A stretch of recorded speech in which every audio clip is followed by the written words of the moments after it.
10 May, 1940. The world holds its breath as the Wehrmacht's iron fist descends upon Western Europe. In a lightning strike, German armies surge into Belgium, Luxembourg, the Netherlands, and northern France, unleashing a new kind of warfare. Under Fall Gelb, Case Yellow, German armored divisions carved through the rugged Ardennes, a terrain the Allies deemed impassable. They crossed the Meuse River and thundered down the Somme Valley, severing Allied forces like a blade through cloth. British, Belgian, and French troops, lured into Belgium to confront the German advance, found themselves outmaneuvered, encircled, and driven back to the sea.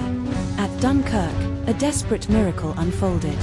Operation Dynamo, a daring evacuation led by the British and French navies, plucked the battered remnants of the British Expeditionary Force and their allies from the jaws of defeat. Yet, the cost was staggering.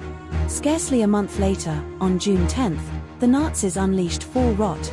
60 French and 2 British divisions made a valiant stand along the Somme and Aisne rivers. But the German war machine, fueled by air superiority and relentless armored mobility, crushed their resistance.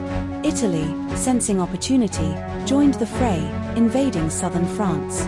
The Maginot Line, France's great fortress, was bypassed, and German forces swept toward Paris, entering the city unopposed on June 14th. 4 days later, German commanders met French officials to dictate the terms of surrender. France, the proud heart of Europe, had fallen. Across the Channel, Britain and its dominions stood alone. On the day France capitulated, a defiant Winston Churchill, newly appointed Prime Minister after Chamberlain's fall, addressed the House of Commons.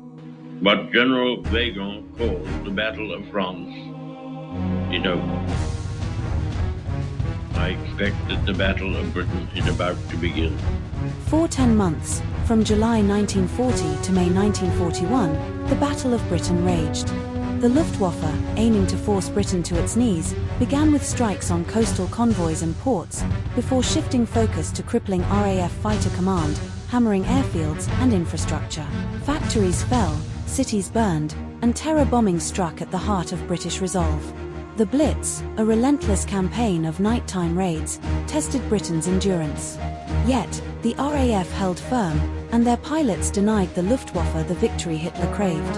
Operation Sea Lion, the planned invasion of Britain, was abandoned. As the war spread to the Mediterranean and North Africa, and Japan continued its assault on China, Hitler's gaze shifted eastward. Britain stood as a beacon of resistance in a world engulfed by darkness. They had survived the longest year. WW2Coin, the meme coin for history buffs. Onwards, together, for victory.